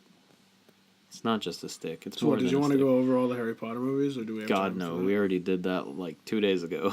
Yeah, I know, but it wasn't for the audience. The Harry Potter movies. We can go over them quick if you want. We'll do it quick. All right. We have some opposing opinions. Yeah, we're gonna get in this debate in 3 seconds. The first movie and book are fucking garbage. You're garbage. It's boring as fuck. Oh, that's what it was. It was Harry Potter. But I was talking about the books because I was like, the first book you don't even fucking have to read. It's pointless. They literally just go to the library. They go to their fucking classes. They go back to bed. They go to the library some more. They go back to their classes some more. And every time that they go back to the library and go to their class, they find out a tiny bit more of what's going on. And it's just so fucking boring. It's just world building and exposition. I'd say you could skip it completely. I'd even go as far as to say that you could skip the second movie and still relatively know what's going on. I think you should skip the second movie in general. No, it wasn't that bad. It was that bad. No, it wasn't. Explain to me in very quick detail how it was that bad. Okay, so first of all, however boring you think the Sorcerer's Stone is, I think that about the Chamber of Secrets. It was just first of all, it was a boring read. It was just like, ooh, what could we do in this petrifying business? What could be doing it? Is it the spider? Is it the big spider? It could be the big spider, even though we have people here who know that basilisks can petrify people, and wow, that's one of the only creatures that can do that. And wow, we have real big pipes here, people. Can we talk about how basilisks in D&D are way scarier? They have legs. I died from one. You did. They have legs. In, literally 2 turns. That's because they can, summon lightning, can't they? No. Or is that a different creature? It's a different one. But they're fucking OP as shit. And basically he grappled me in my... I couldn't get out. I was dead at that point. But, the only thing I'll give it is that they destroyed a Horcrux in that film. That's all I like about it. That's it? Yeah. It was just it was just a whodunit, and if you had any sense in your brain, you'd probably understand it. Well. Before it even came to fruition. Third movie. I loved it. Is when it finally starts picking up. I loved The Prisoner of Azkaban. It was awesome. As a kid, it's really weird though, because you can tell how long they waited or how long it took for them to make the movie, because Harry goes from Daniel Radcliffe goes from a 13-year-old to in the lore it's just another year, but the actor clearly aged 3 years. It's really weird. Sort of. It's what's going on? Yeah. That's a big ass 14-year-old. You hit quite the growth spurt. But I was a big ass 14-year-old. No, but I mean the changes. Right. He went full on through puberty and I feel what you're saying. I loved the spooky Dementors. I like Dementors as a creature, and I also like Patronuses as a concept. Because, the Dementors suck happy memories, and in return, wizards use happy memories to deflect them. Mm-hmm. And I like the Patronus because it's something that... What is your Patronus? Tortoiseshell cat. That's what Skittish cat is. Yeah. I think that's cool, actually. I don't remember what mine is. I'm going to have to look it up. Look it up. Also look up your wand, because I know mine. My wand... Fuck, what is it? I can tell you, my wand is a black walnut and phoenix feather, hard flexibility, 13 inches. Nerd. No, you. Kidding. No, I don't want to join. I want to sign in. But while you're doing that, I'll just continue talking about the Prisoner of Azkaban. Yeah. So, I really like that they didn't just give it away that Sirius was a good guy. I appreciated the fact that they waited until later in the film to reveal that he wasn't, that he was on their side the whole time, really. And that he wanted revenge, but it wasn't on Harry, which everyone thought it would have been. It was on Peter Pettigrew, who was Ron's rat the whole time, which that just came out of nowhere. That was awesome writing, in my opinion. It threw you for a loop in just the right way, where it was like scratching your head kind of, but at the same time, it's Harry Potter, so, I mean, it kind of has to make sense. Because magic, you can do almost anything. But the fact that he was, like, hiding as his rat that whole time was pretty cool. The Lupin as a character was awesome. He was a great mentor to Harry, second to probably just Dumbledore. I think he was an awesome character in general. I like that he wasn't just killed off, and that's how Defense Against the Dark Arts teacher went bye-bye like usual. Actually, Chamber of Secrets, it was Gilderoy Lockhart, and he obliviated himself because he's an idiot. Because he picked up Ron's broken wand. He's a moron.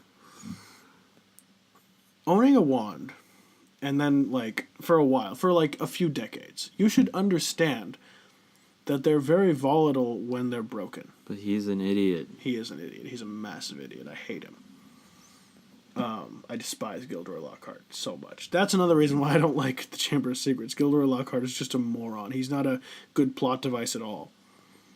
They could have gone down into the chamber without him, and nothing would have changed. Except for the fact that he obliviated himself. Gilderoy Lockhart would have just still been a stuck-up douche. Apparently, I haven't taken this test yet. Take that test, boy. I am currently taking that test.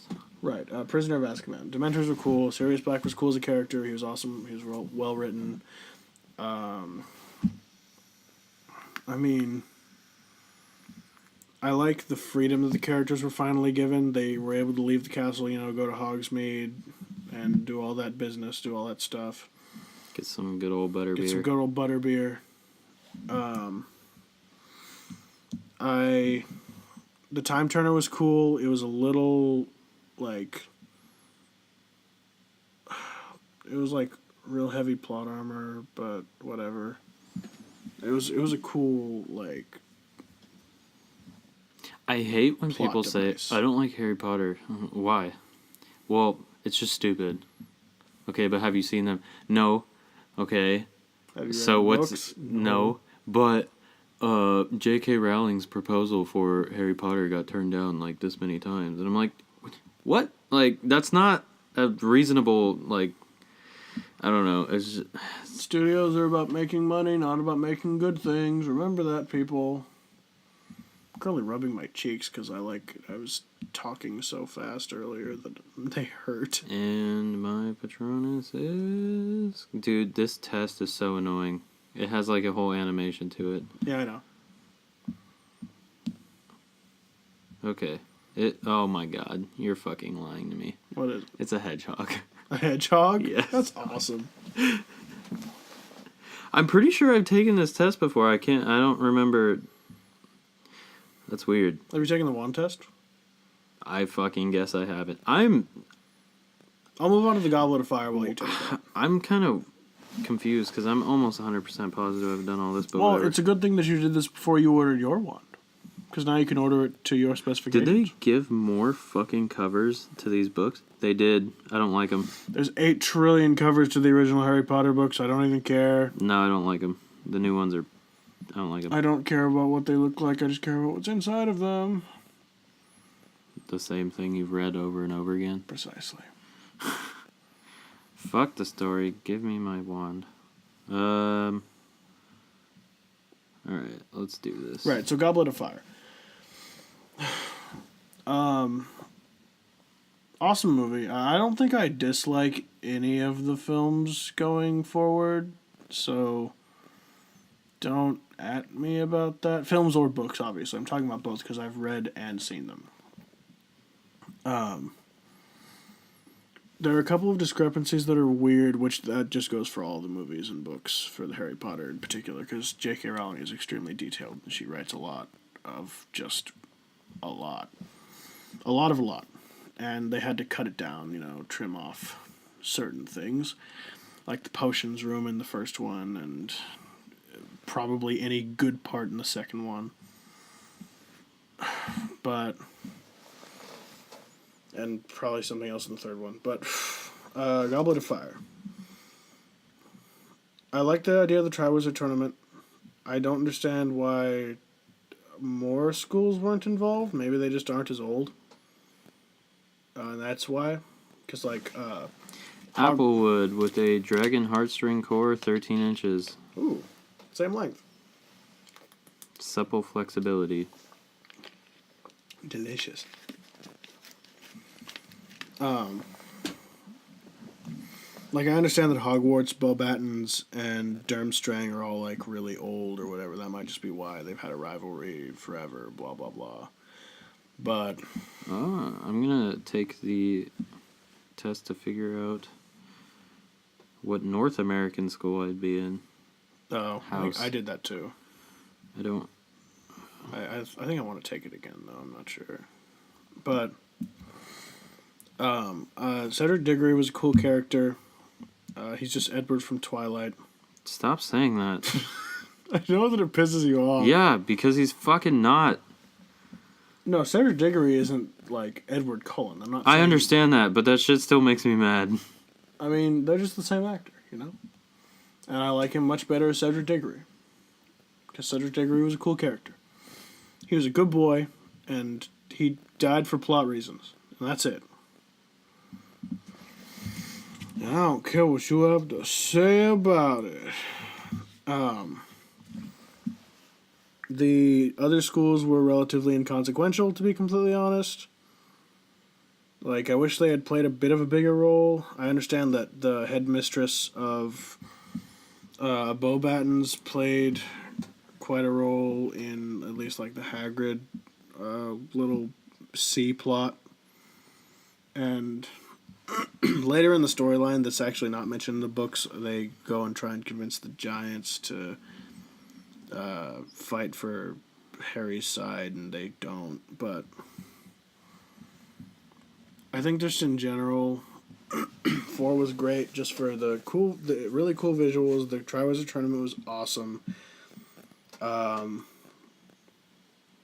ending was really cool, that it was all set up the entire time, and that's why... Harry got in the first place. Mad-Eye Moody, the sort of bait and switch with Barty Crouch Jr. Was really cool.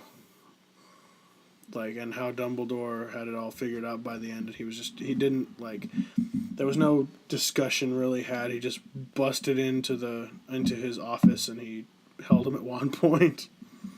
Dumbledore is a badass, by the way. Nothing to say about that other than that. He's the greatest sorcerer to ever live, I swear. And he's the smartest dude. So smart that he planned and successfully executed his own death for plot purposes without even being the writer of the book. Come on. Come on, Dumbledore. You're awesome. Also, I guess he's gay. That's cool. Can we acknowledge the fact that J.K. Rowling just fed into fanfare there? It was a retcon. It was a cool retcon. I don't care. It was fine. It set up a cool little thing for Crimes of Grindelwald. Grindly Windly Bindly. Johnny Depp. Oh yeah, The Crimes of Johnny Depp. The Crimes of Johnny Depp. He beats his wife. Pirates of the Caribbean 26, Journey into Harry Potter Land. There was a live-action musical that they did, and it morphed together a bunch of fairy tales. And Johnny Depp was the wolf from Little Red Riding Hood. But he was a rapey wolf, and it was really uncomfortable. Oh. Yeah, it was bad. You know, Johnny Depp hasn't, been accused of touching somebody. So, I'm gonna go with he's a pretty cool dude. He's been accused of beating somebody. Who? His ex-wife, or current wife, I don't know. He's a good pirate. He's friends with Marilyn Manson, so that's kind of weird. I don't really like Marilyn Manson. I mean, I don't like his music, but I don't like him as a person either. Why? He's just not. He's a weirdo. Yeah. Have you ever listened to him say anything?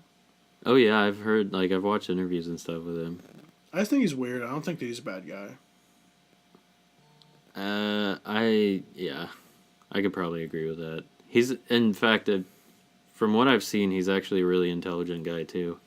Yeah, the weird ones sometimes are. Alright, which is a better motto?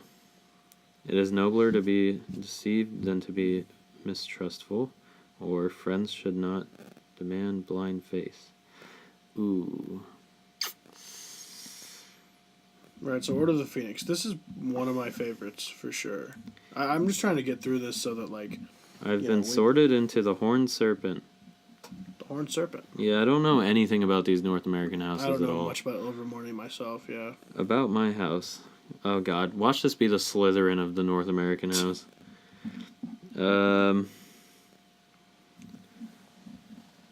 Sometimes considered to represent the mind of a witch or wizard, it is also said that the horned serpent favors scholars. It's literally the fucking Ravenclaw of North America. I got sorted into the same goddamn house. Oh, that's funny. I think I got sorted into the healer house. I'm not surprised at all, but it's I was kind of hoping for something else. Yeah. But Order of the Phoenix. I thought it was... I mean, there was a lot of cool stuff about Order of the Phoenix. There was, the house that is in between houses. The introduction of the Order of the Phoenix in general as, a thing. An actual organized sort of resistance against Voldemort, coming back to full steam. Dolores Umbridge, awesome villain. I think that she was the villain that everybody just could hate to their heart's content, and it would just be justified. She's a genuinely evil person. Even Voldemort has his own motivations. But Dolores, she was just completely evil, in my opinion, at least. She reminds me a lot of some old teachers I've had. Oof. That's mean. Yeah. But, right, so 6, straight Snape kills gay Dumbledore. Hey. Why do you gotta put labels on them like that? It's just a meme. It's almost 2019, man. Half-Blood Prince is Snape whole time. Ooh. Snape was bullied as a kid. Ooh. He also loved Harry. He also loved... No, he loves Harry's mom. But he loves Harry's eyes. Because his mom, before she died, ripped them out of her head and put them in Harry. Yes. That's canon. You always had your mother's eyes. You actually have your mother's eyes. They just dies. Right. Lots of inconsequential plot. Malfoy goes from stupid rival to actual pussy-ass bitch. Well, to pussy-ass bitch, but actual on the bad side. I mean, what else is to say about that film in particular? We're skipping over a lot, but we're kind of just skimming through this. Yeah. Do you want to go through the 7th book, or do you want to go through the 2 7th movies? Let's just do the movies. I mean, that's a lot to go over. A lot of people die. Yeah, a lot of people die. One of the twins dies. Yeah, well, he gets his ear blown off. Lupin and his wife dies. Lupin and his wife dies after they have a kid. Mad-Eye Moody dies. Poor Mad-Eye Moody. He's just trying to be weird. Hedwig dies. Hedwig gets fucking launched out of the sky. Dobby died a movie before that. Dobby died in the... Are we talking about the second part or first part? Both. Well, Dobby died in that movie, in those movies. Dobby dies. Oh, well, I haven't seen it yet. You have. But when I was watching the trailers for Fantastic Beasts, and the Asian girl, like, came up, and they were like, they said her name, and I was like, what the fuck? Like, Nagini? Nagini's a fucking person. Yeah, no, there's a... Oh, I forgot what they were called. But it's this, blood curse, I guess, that... she has. She's from, like, Indonesia or something. Mm-hmm. Do you just want me to tell you? But I mean, it's not, like, horribly consequential to the plot. It's just she's a character. So is that okay? Sure. So, if you don't want any spoilers on this particular side character in this movie that just came out, please go away for a while and come back. I love you. No. No, he doesn't. He said that last time, but after we finished up, he told me that he doesn't. That's a genuine lie. Nope. Who are they going to believe, me or you? Me, because I've told them I love them twice now, and that's good enough for me. Yeah, but I just told them that you lied about the first time. But I would never lie about that. What? How do they know that? Because how do I know am that? An honest person. I know that because you told me that you lied. But that's a lie in and of itself. Says you. Yes, says me. Because you're defending yourself. I'm telling you that factually that did not happen. Okay, but you can say that all you want. You still lied. Anyway. So, she has a blood curse, and she can turn into Big Sneck. But eventually, she can only be Big Sneck, and she can't turn back into a human. So, at the point we see her in the Harry Potter movies, she is Big Sneck permanently, and she has been for decades. And she's probably been, like, either brainwashed or turned somehow to Voldemort's side. Gotcha. Because she was actually a pretty decent person in the movie. Rip. Maybe she just lost her mind or something. Maybe. But anyway, Harry destroys some Horcruxes, and then he destroys the one inside of himself. Yeah, he gets Big killed, but he doesn't really get Big killed because plot. And then they have the big face-off, and Voldemort dies, and Harry he gets the most powerful one in the world, and he's like, fuck this shit, I'm out. He snaps in half, and he chucks throws it off over the bridge, because who needs it? That's Harry Potter. And that's Harry Potter, my second favorite franchise in general. Yeah. But, those are movies. Those were movies. Some great ones. So I suppose that's we're about done then. Yeah, I mean, according to the Lieutenant Dangle. We're definitely going to be able to use this again. You're right, because this was just general topics. We've got more Dangle. We have more Dangle for you, everybody. The Lieutenant Dangle to-do list lives on for at least another 2 episodes. You know, I think after we run out of that, I'm just going to grab the costume and start writing on it. That'd be really funny. A little impractical, but I appreciate the hustle. I gotta find it. I don't know. I got way too drunk. How did you? I know you did. And it got scattered all over the house. Well, and just find the shorts. Either the shorts or the shirt. It's got to be the shorts. Well, either one will work for now. We'll choose the other later. If I can find the other, I don't know where it is. If you're gonna lose something so permanently in your house that you just can't even find it if you tried, I don't know, man. Dude, shit happens when you're drunk. When you're that drunk. I feel it, but that was a great time. It was a fun night, but so I'm thinking next time, next week, we could talk about D&D. We could talk more about D&D. I mean, we could just talk more about D&D and games. It's Geeks and Games, people. It is. Or Games and Geeks. Our buddy Mitchell's going to be back in town. Oh, is he going to be here next time? Maybe not next time. He said I asked him He goes to Sonoma State, and so their winter break's coming up pretty soon. As is mine. Since today was Thanksgiving. Yes. Happy Thanksgiving, by the way, anybody who celebrates it. Yeah. I had a great time. I ate way too much food. Mm-hmm. I was about to fall asleep before Alan got here because I ate too much food. Got here in the nick of time, as usual. Hey. Anyway, so he said that he'd be back in possibly before winter breaks. So we'll figure that out. Okay. It might be in a week or two. I'll figure when he will be down. We can have our D&D discussion. I will have read more of Dragon Heist. Okay. I think I have a good direction of where I want to take it. We have our 2 people have their characters, right? Do you have yours? I'm still deciding, but I have a character. What are you deciding between again? I'm deciding between my Eldritch Knight and a Wizard. That's right. Okay. Well, just know that we have a Warlock. Warlocks and Wizards are 2 different things. I understand that. I might go with the Eldritch Knight, to be honest. Okay. So, and then I'm going to try and coax Motho into getting his rogue out. As long as it's not the dragon one.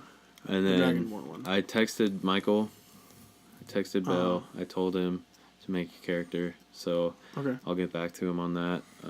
Right. We have our Discord group and everything. So next episode, D&D, probably more games. Who knows, honestly. We'll probably figure it out 5 minutes before. Probably already seen Fantastic Beasts 2. We can talk about that after we can actually talk we can about actually it. We'll have a good discussion about that. It'll be fantastic. Until then, though, have a beautiful time. Thank you so much for listening. Once again, if you listen to both, but if you're just joining us, thank you. We love you.